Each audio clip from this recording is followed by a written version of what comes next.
يا دائم الفضل على البرية يا باسط اليدين بالعطية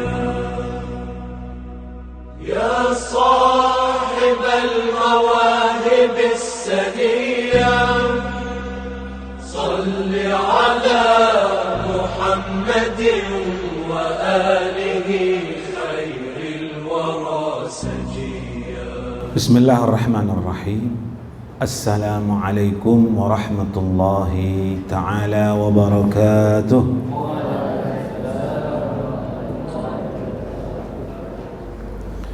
الحمد لله رب العالمين وبه نستعين على أمور الدنيا والدين والصلاة والسلام على سيدنا وحبيبنا وشفيعنا وقرة أعيننا ومولانا محمد صلى الله عليه وعلى آله الطيبين الطاهرين وأصحابه المنتجمين الميامين. Auladi wa akhwani wa akhwati rahimakumullah. Segala puja dan puji kehadirat Allah Subhanahu wa taala yang alhamdulillah sampai saat ini kita masih diberi waktu sama Allah Subhanahu wa taala. Sampai saat ini kita masih diberi kenikmatan iman dan Islam sama Allah Subhanahu wa taala.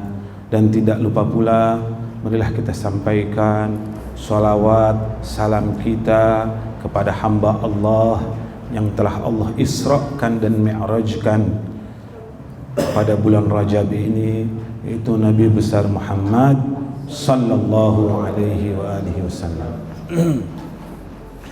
Tidak terasa ternyata kita ini sudah di penghujung bulan Rajab. Bulan Rajab ini adalah bulan yang begitu banyak fadail-fadailnya, yang begitu banyak fadilah-fadilahnya, yang begitu banyak keutamaan-keutamaannya bulan Rajab. Tiba-tiba kita sudah di penghujung bulan Rajab, padahal kita belum maksimal dalam beribadah. Kadang kita kebanyakan lalai dalam beribadah, seakan-akan bulan Rajab datang ke kita seperti bulan-bulan yang lain, tidak membedakan antara bulan Rajab dengan bulan yang lain, sehingga kita pun tidak mempersiapkannya, kita pun tidak memaksimalkannya dalam beribadah kepada Allah Subhanahu wa ta'ala. Padahal kalau kita melihat kajian-kajian para ulama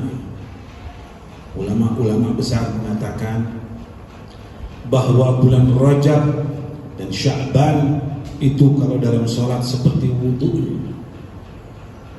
Apabila wudu'nya benar, maka bulan Ramadan itu sholatnya. Apabila wudu'nya benar, insya Allah sholatnya akan sah. Apabila wudu'nya tidak benar, sholatnya pun tidak akan sah.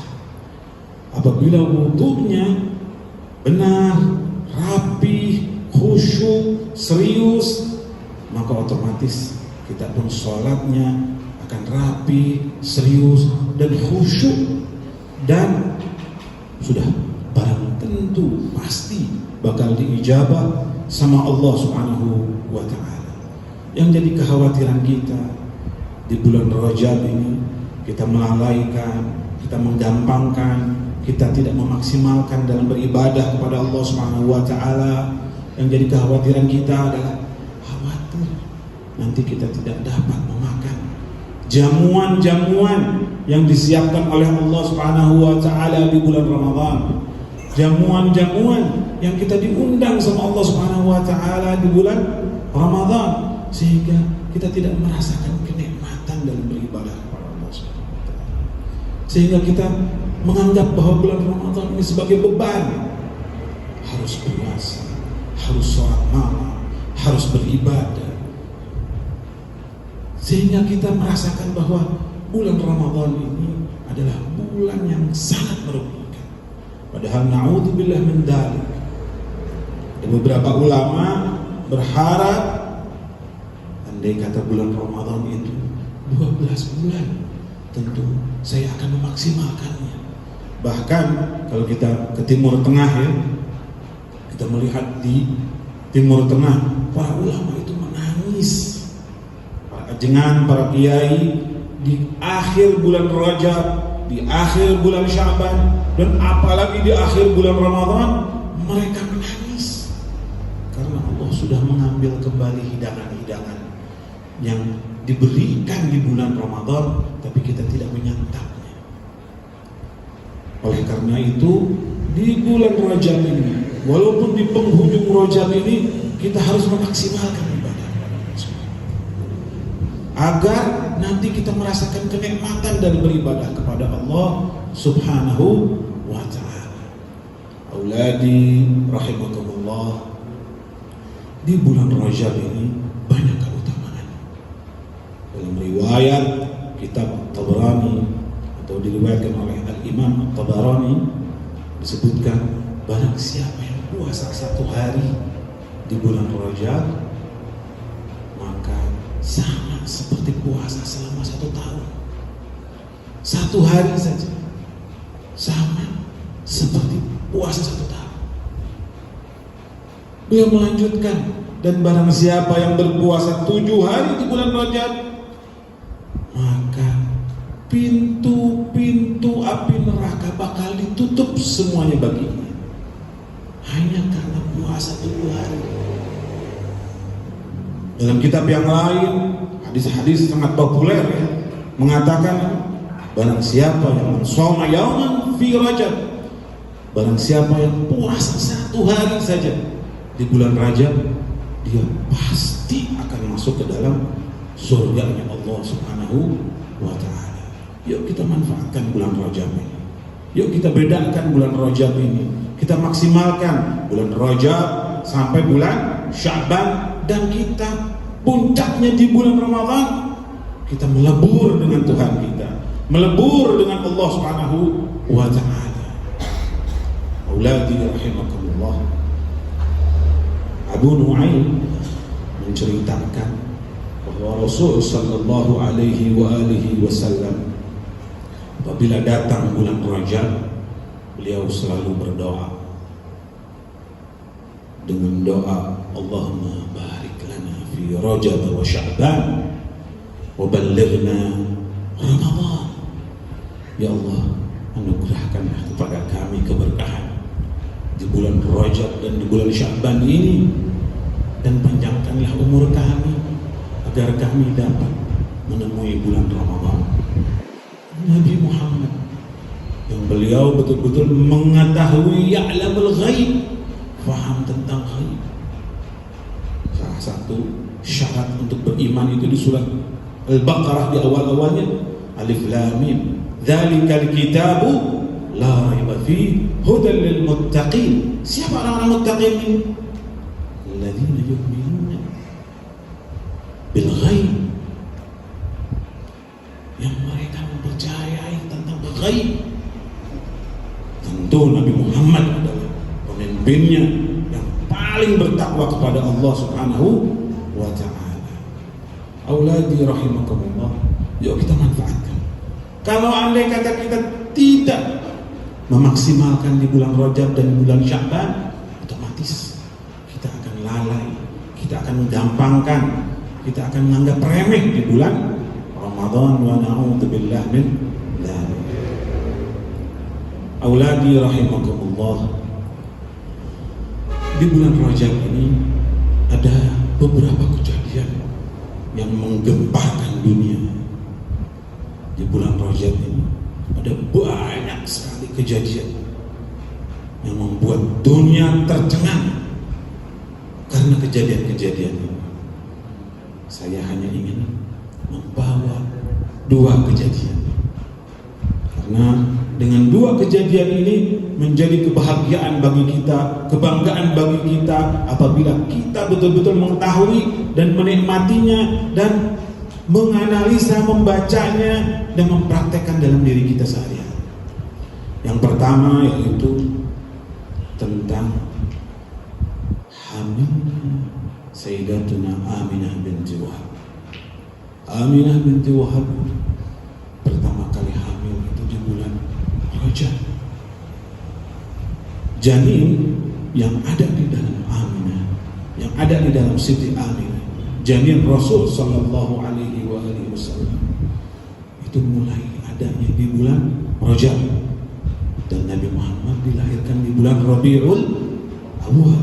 Yuk kita hitung: Rajab, Sya'ban, Ramadan, Syawal, Dzulqa'dah, Dzulhijjah, Muharram, Safar, Rabiul Awwal. Oh, Masya Allah, pada hafal semua anak-anak ini ya.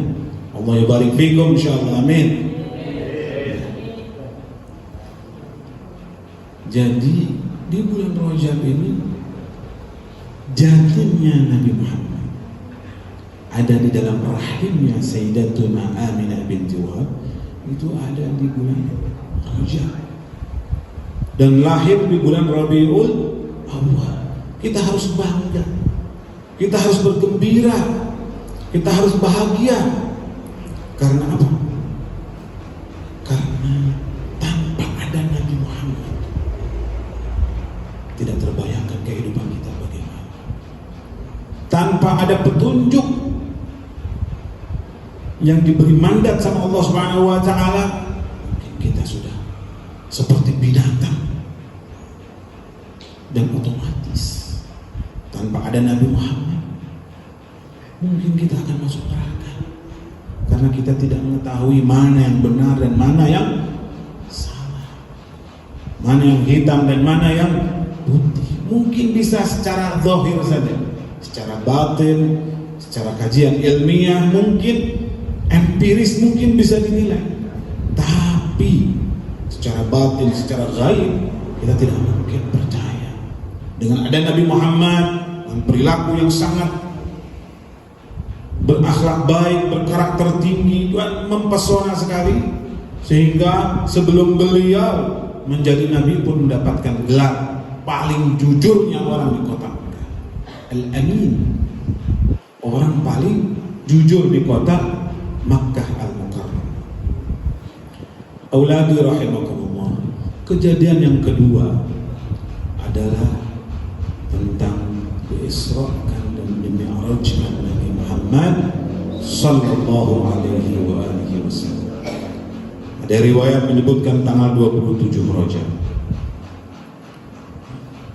Kenapa Nabi Muhammad diisra dan dimi'rajkan?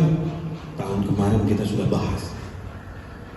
Tapi apa itu Isra dan apa itu Mi'raj? Isra itu adalah perjalanan di waktu malam, hanya satu malam, dari Makkah, dari Masjidil Haram ke Masjidil Aqsa di Baitul Maqdis atau di Al-Quds atau di Yerusalem. Disebutkan dalam riwayat bahwa perjalanan Nabi itu di rumahnya Ummu Hani. Berangkat dari rumah Ummu Hani sama malaikat Jibril menuju Masjidil Aqsa atau Masjid Baitul Maqdis.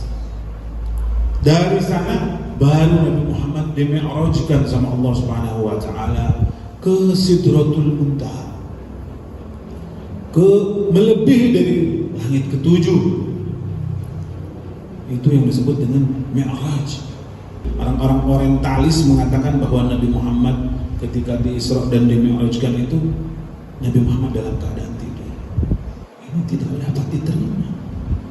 Kalau mimpi, saya juga pernah mimpi pakai pesawat jet pribadi, namanya juga mimpi ya. Tidak bisa diterima karena hal ini gak pas dengan apa yang dibanggakan oleh kaum muslim. Tidak logis sama sekali. Ada juga yang mengatakan bahwa Nabi Muhammad diisra dan dimi'rajkan hanya ruhnya saja, tanpa jasad. Kalau kita lihat, kalau hanya ruh, yang meninggal juga banyak di mana-mana. Kita selalu sholat membaca Assalamu alayka ayyuhan nabiyyu wa rahmatullahi wa barakatuh. Salam sejahtera bagimu wahai Rasulullah. Hadir di sini, hadir di Masjidil Haram, hadir di Masjid Istiqlal, hadir di Masjid Pleret hadir, di Masjid Agung hadir. Berapa banyak Nabi Muhammad begitu umat. Ruh itu beda dengan jasad. Tapi penekanan di sini Isra dan Mi'raj itu adalah ruh wa badan, ruhan wa badanan, ruh juga, badan juga. Diriwayatkan disebut bahwa Nabi Muhammad itu menggunakan buraq. Buraq itu di atasnya himar, di atasnya keledai, di bawahnya kuda. Diriwayatkan disebutkan bahwa buraq ini apa? Mempunyai dua sayap yang melebar kemana-mana. Disebutkan juga bahwa kenapa disebut buraq? Karena al-buraq itu al-barq. Al-barq itu apa sih? Al-barq itu kilat. Walhasil dinamakan buraq karena cepat kilat dan berjalan di waktu malam. Zaman dulu orang dari Makkah menuju Baitul Maqdis itu membutuhkan waktu lebih kurang 1 bulan. Kalau sekarang mungkin 1 jam. Zaman dulu orang nggak mengatakan ini nggak masuk akal, karena perjalanan 1 bulan apabila naik onta. Tapi zaman sekarang naik pesawat. Dan Nabi Muhammad pun pergi ke Masjidil Aqsa. Subhanalladzi asra bi'abdihi. Maha suci zat yang telah menjalankan di waktu malam hamba-Nya. Hamba itu kan ada hamba sahaya, ada hamba Allah Subhanahu wa ta'ala. Hamba itu apa? Hamba ini kepemilikan. Hambaku berarti kepemilikanku. Makanya ada beberapa Abdu Abi Lahab, Abdu Abi Jahal, hamba sahayanya punya Abu Jahal, hamba sahayanya fulan, hamba sahayanya fulan. Ada lagi orang-orang yang ingin menamakan dengan nama apa? Ke para ulama ya. Seperti ada Abdul, ke nama-nama para ulama. Itu kepemilikan. Tapi kalau Abdullah, semuanya kita ini adalah hamba Allah. Apa yang membedakan kita dengan Nabi Muhammad sallallahu alaihi wasallam? Nabi Muhammad mendapatkan legitimasi, distempel, berhak menjadi bangga bagi Allah Subhanahu wa taala dengan menciptakannya makhluk Sayyidul Wujud Nabi besar Muhammad sallallahu alaihi wasallam. Subhanalladzi asra bi'abdihi lailan, di waktu malam, hanya sapeting, minal Masjidil Haram, dari Masjidil Haram, dari rumahnya Ummu Hani. Kenapa dari rumah Ummu Hani kok disebut Masjidil Haram? Karena orang-orang Arab biasanya menyebutkan bahwa Makkah itu disebut dengan Masjidil Haram. Al-Makkah Al-Haram. Itu zaman dulu, zaman Nabi, Masjidil Haram kecil.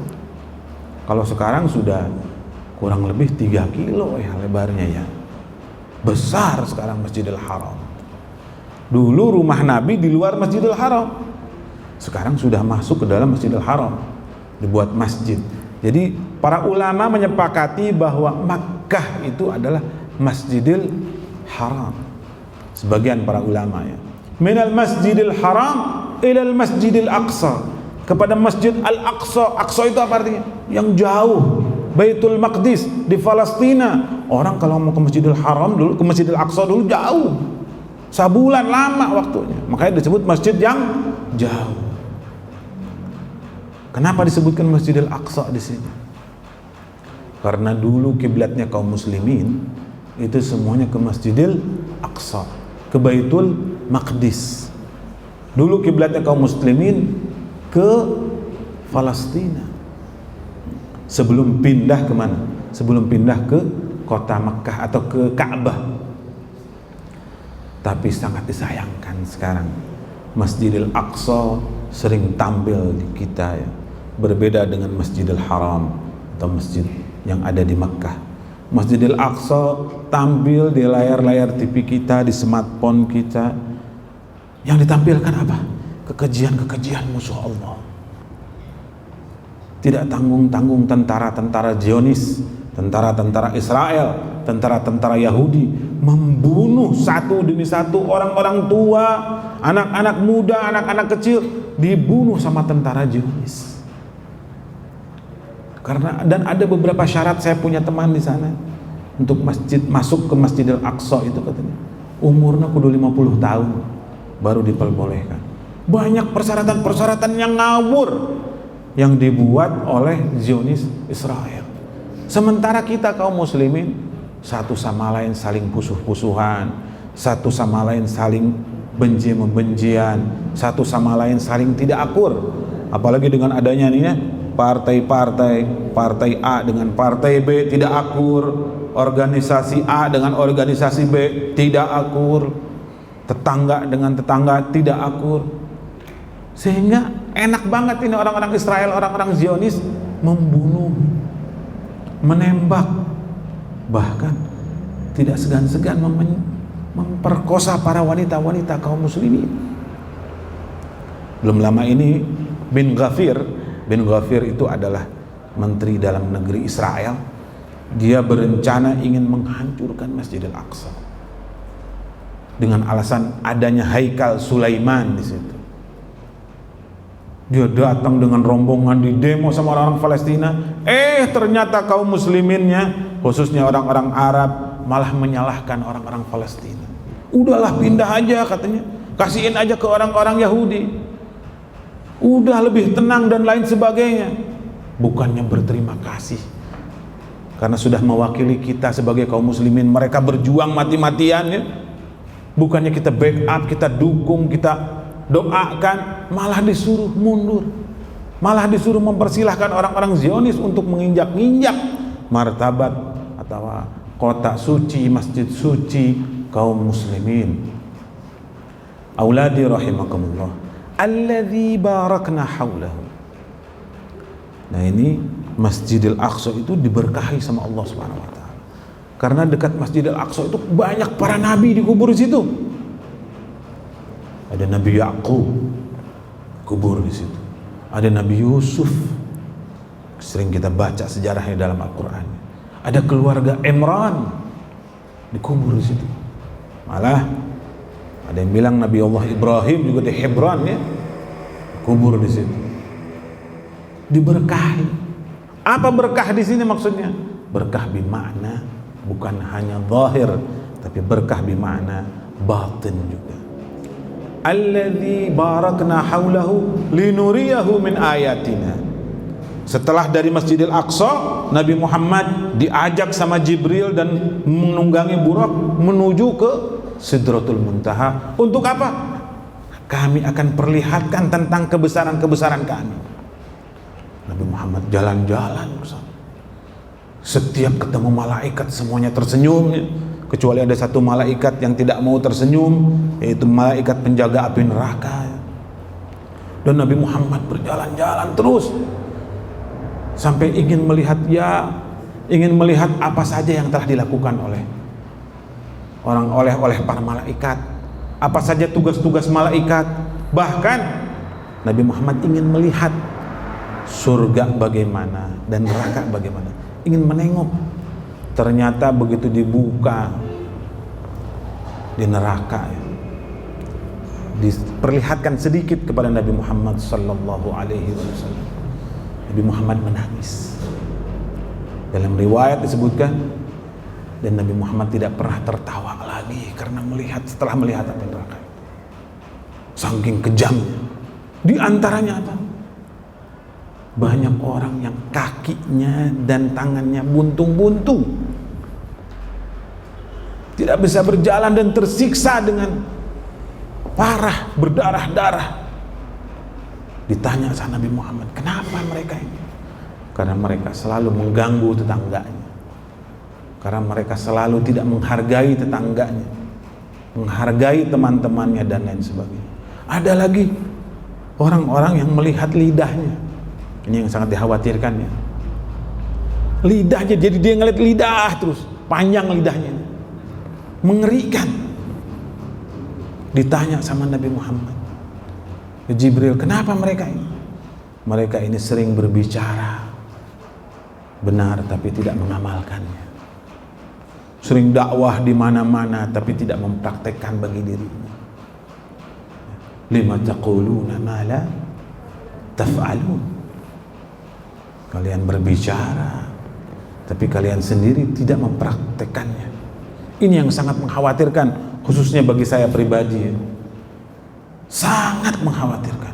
Karena banyak yang kita sampaikan, banyak kita ngomong benar sama orang lain, tapi diri kita tidak mengamalkan. Oleh karena itu saya minta kepada para siswa di sini, para murid-murid di sini, cari ilmu dengan niat untuk diamalkan.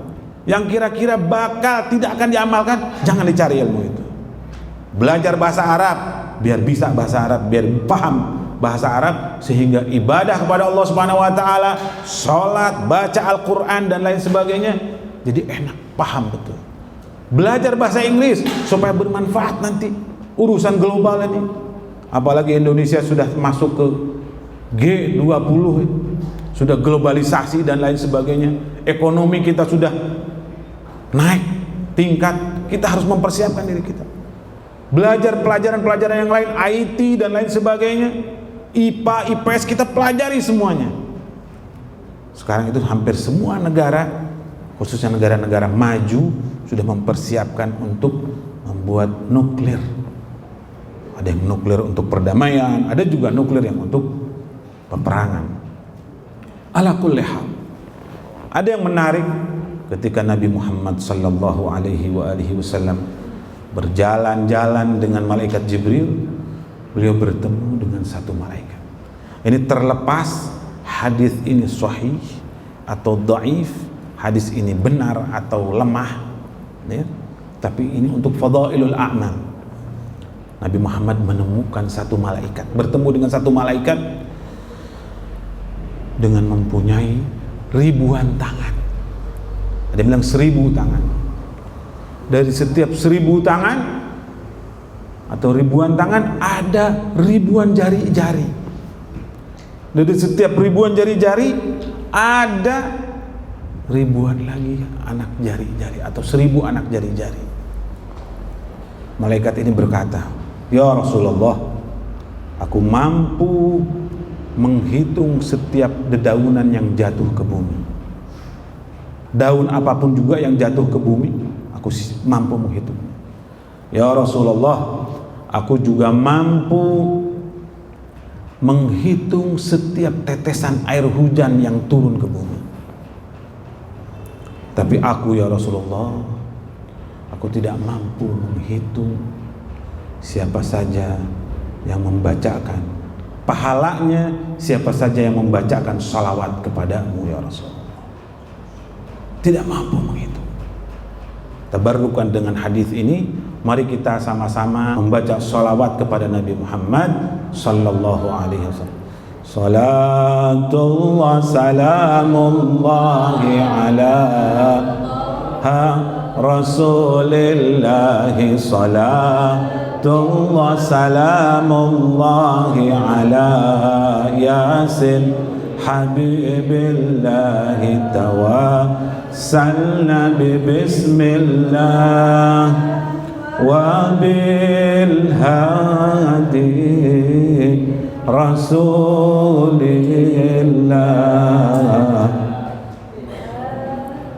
wa bil hadi Rasulillah wa kulli mujahidin lillah bi ahlil badri ya Allah. Salatullah salamullah. Baca semuanya. Rasulillahi salatullah salamullahi ala Yasin Habibillahi tawassalna bismillah wa bil hadi Rasulillah wa kulli mujahidin lillah bi ahlil badri ya Allah. auladi rahimakumullah, mudah-mudahan kita termasuk sama yang malaikat tadi dihitung pahalanya cuman dia tidak mampu. Dalam riwayat disebutkan bahwa tidak ada satu perintah pun yang diperintahkan oleh Allah Subhanahu wa taala yang Allah melakukannya sendiri dan mendawamkan kontinu terus menerus ya. Dan para malaikatnya kontinu terus menerus membacanya, yaitu hanya sholawat. Innallaha, sesungguhnya Allah, wa malaikatahu, dan para malaikatnya, yusalluna fi'il mudhari, terus menerus, sedang terus menerus membaca sholawat ala nabi, kepada Nabi Muhammad sallallahu alaihi wa alihi wasallam. Baru Allah memerintahkan kepada kita, ya ayyuhalladzina amanu sallu alaihi wasallimu taslima. Wahai orang-orang yang beriman, bersolawatlah kepada Nabi Muhammad dan sallimu taslima. Ada yang mengucapkan, ada yang mengatakan bahwa ucapkan salam kepada Nabi Muhammad. Tapi ada yang mengatakan apa? Meleburlah, habiskanlah, serahkan semua yang kamu miliki, harta, benda, apapun yang kamu miliki ya. Bahkan ruh kita korbankan untuk baginda Nabi besar Muhammad sallallahu alaihi wa alihi wasallam. Mungkin itu saja yang dapat saya sampaikan. Mohon maaf. Wabillahi taufiq wal hidayah wal ridha wal inayah. Wassalamualaikum warahmatullahi wabarakatuh. واغفر لنا